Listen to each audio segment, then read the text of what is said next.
want to do we have anyone in here who has low back pain? Come on up. Let's have you on your back. We'll take you too.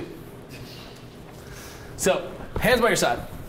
So, when we see low back pain, we're working on what we want to make sure is, do we have a stabilization plan? Right? Is the athlete stable and set up? Are we starting with an organized trunk as we move into our movements? Right? Because back pain, unless it's pathological, just doesn't happen. Right? It's always within the context of inefficient movement or poorly stabilized or open circuit faulting. So lift left leg up 1 inch. Down, right leg up 1 inch. Down. Both legs up quick. And down. Both legs up quick. Down. Now what happens when she does it? You guys see that?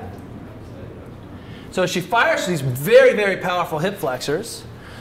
Her hip flexor attaches the pelvis here and basically pulls her pelvis anterior a little bit. But what you're seeing is that a fraction later, her abs turn on. Do you see that? Relax, take a big breath. What'd you have for breakfast? Turn your legs up. Go. You see it? There you go. So what ends up happening is that she fires her hips, and then a second later, boom, her trunk fires. And that sort of violates our core to peripheral extremity rule, doesn't it? This is not a functional movement. Why? She's not working in a core to sleeve fashion. And the problem is, if I'm going to pull the car out of the ditch and the bumper keeps coming off or being a little bit flexible, I don't have a very effective energy transfer mechanism, do I?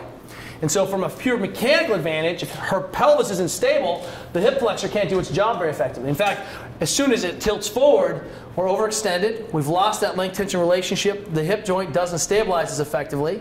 And now the hip joint is loose. This hip socket becomes the hip becomes anterior in the socket. Hip flexor's bowstring. That's fine. It's just 10 or 15% of your efficiency. But what about this? As her pelvis gets dumped forward, one of the things that happens is that her spine just happens to be attached to her pelvis. You notice that, right? And when her spine or pelvis comes forward, her spine experiences a moment of shear. And remember, we can buffer extension really well, we can buffer flexion really well, we can brace really well. What we don't experience very well or buffer very well is shear and extension or shear and flexion. And shear is that sliding on sliding surface. That's when your knee comes way far forward, and that's how we destroy our meniscus. Does that make sense to you guys? So she fires that. Her body's like, hey, you're going to guillotine the spine. Turn on the emergency stabilizer. So it fires the abs. Relax. Both legs up quick. Do it again. One more time. Hold it. Do it again. Now hold that breath. Hold that position. Now, can you flatten your back for me? No, go ahead and flatten your back.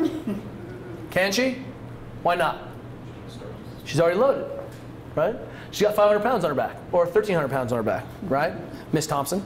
So the idea here is that once she's under a loaded position, she can't reclaim that good position. It's lost potential, lost mechanical advantage, lost efficiency. So as soon as she shears, all bets are off. Now we've challenged her spine. Now her rectus abdominis jumps as the TEL, the psoas jumps. That's what that is right there. Ironic, we're talking about rabbits. This is the filet mignon of the human being. You guys know that, right? And so we start to see this kind of dysfunctional movement pattern happen. She can't reclaim that position. Both legs up again, quick. Can you take a big breath? And exhale. Is it hard to breathe like that? Yeah, absolutely. When Glassman did a little example where he put both legs up, we'll see athletes do knees up and hang in an L-sit, and they'll get one knee up, looks good. One leg out, looks good. Other leg comes, whoop, fail. Have you guys seen that? And what's happening is your body is shutting you down. If your spine experiences a shear moment or shearing event segment on segment, like I lifted my legs and one of my segments sheared on the other segment, it shuts me down. Stay here for a second, would you? Come here. Arms straight out in front of you. This is Tony Blauer's demo. Spread your fingers out. Why do we spread the fingers out? We create stiffness in the elbow, right? That's what's happening. Eyes level, up over there. Don't let me bend you. There's a whole bunch of people watching. Don't bend. Got it? Got it? Hold. I'm not gonna bend it. I do my head back, I'm really weak. Okay. Now watch what happens as soon as he does what? Remember our guy Mike squatting in the video? His head goes up, right? So watch what happens when I cue him to put his head up. So eyes level. When I have you look up, I want you to look up. But eyes level. Hold. Don't let me move you. Hold and look up. And he breaks right away. He cannot resist. His nervous system's under tension. We get one segment moving on another segment. Shear, boom, shuts him down. It's how you protect yourself. Arms straight out again. What's one of the other squats faults we see? My feet are, down, yeah. Deadlifting, you can see that this is a problem. Squatting, walk out, look down, so eyes up and level. Hold, spread your fingers, don't let me move you when I have you look down. Hold, and look down. I even need to tell when you look down, right? Not only do we have a neurologic efficiency, but that head is the keystone in order to keep the thoracic spine in position. So if I surrender my head or neck position, I'm instantaneously changing my mechanics of my shoulder, of my thoracic spine. I can't stabilize, and I have a neural system trauma. What happens if she fires this big hip flexor, doesn't stabilize her pelvis, it's pulled forward, now we're in a mechanically disadvantageous position, just like the shoulder and the arm bending, and we've challenged the nervous system. Can you guys see what I'm talking about? One of the things we want to do is correlate, oftentimes, relax for me, range of motion to spinal stability. So athletes should be able to extend their legs straight for a score, right? So this is a 0. She gets 0 out of 1. Congratulations. That's less than 50%. That's the end. And that's where she comes on tension. Now watch this. Take a big breath in your belly. Where does she take a breath? Yeah.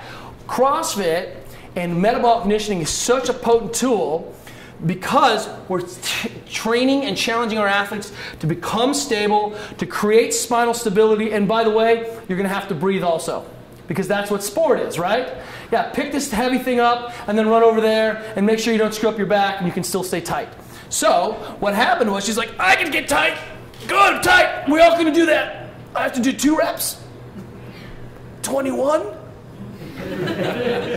Run 400, then lift that? And what's happened is many of our athletes cannot dissociate our stabilization mechanism from our breathing mechanism. And this is diaphragmatic breathing 101, this is yogic breathing, this is Pilates breathing, this is powerlifting breathing. So what I need to do is take a breath in my belly, exhale, and on the exhale, create stiffness. This is easy. I'm not talking about sucking. I'm not talking about drawing in or hollowing or caving. I'm talking about creating stiffness around the spine. To do that, I shrink wrap all the musculature around the spine. Now it's stiff. I don't suck or hollow. That's a mistake. Think about getting stiff and tight, and it's easy to do that on the exhale. Big breath in the belly. Exhale and get stiff. Good. Pants get loose. You can see the rib cage. Now, I'm interested that she can stay tight and still breathe. Can you do that? Yeah, and now I want to see that her diaphragm is still descending. Breathe into, there you go. And now you know what you're doing? You're breathing like my dog, Shaka. You've seen Shaka in the mobility WOD? She's a little corgi, she's a little obsessed. You pick up the ball, and she's like, her little dog pelvis is rock hard. And then you put the ball down, and she's like, you pick it back up, she's ready to go, and that's what's going on. You'll see these, you think I'm obsessed. I don't film my daughter's head, I film her squatting. I film my dog breathing, okay? So here's the deal, big breath in the belly, exhale. Now if it's 10 out of 10, she's about to lift 100 million pounds, she better be stiff, right? So get stiffer, get stiffer, get stiffer, get stiffer. Now take a breath. It's hard, isn't it? She's breathing into a steel cage. It's like she's a compressed steel canister, putting compressed air in there, you bet. Maybe running around the block is a 4 out of 10. 5 out of 10. You know, doing a thruster, 7 out of 10. Maybe I'm walking across with a loaded yoke. We have 500 pounds on the yoke, and my breathing looks like this. I'm so scared to breathe. But that's how I breathe. But I have to be conscious that I can still stabilize. Big breath in the belly. Exhale. Squeeze your butt even. Oh yeah, it turns out you use your butt to control the pelvis position too. Now lift both legs up. Oh, she didn't lose her spinal position, did she? Because it turns out having a plan is better than no plan. Even an incomplete or beginner plan is still better than no plan. Don't sweep me with your gun. Keep your gun down range. I understand that. Get your belly tight before you lift something heavy. Does that make sense to you guys? That's what we're talking about. Now check this out. Bend the leg. Take a big breath in the belly. Exhale. She got stiff. You guys say that? Wow. What was that? What happened? She went from a fail to more than enough range to do anything she possibly needs to do in our sport. Did we stretch her secretly? Oh yes, I did, with mind training powers, right? No, what happened? Did the Mr. Miyagi thing that you didn't understand? He was just doing sliding surface, that's all he was doing.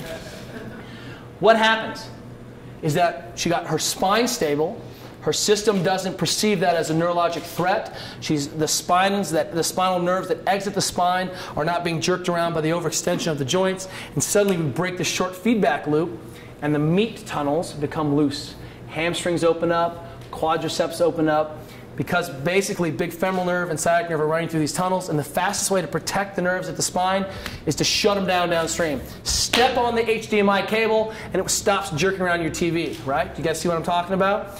But if we make the HDMI cable stiff at the trunk, then it doesn't matter what happens down below, because your body doesn't have to limit the total excursion of the nerve through the system. It's already protected that upstream.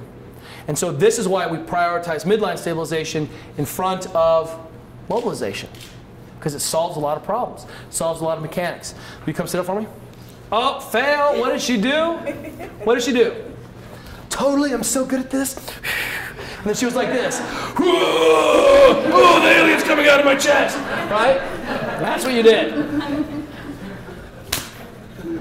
This is my favorite coaching cue. Make a better decision. Big breath in the belly. Exhale, belly button to spine. Get stiff. Good, now get up any way you want, right? Like an athlete. And you can start to see the demands of this extra rotation start to decay in my athletes over time. And what's our cue from across the room? Broken! Squeeze your butt. There it is. This was an athlete who selected herself for a demo because she had back pain. I put her in a push-up position. She starts to overextend and breaks her position. I start to see why everything hurts her back. Does that make sense? Feet together. Squeeze your butt. Lower yourself down. Press back up. Externally rotate again. Beautiful.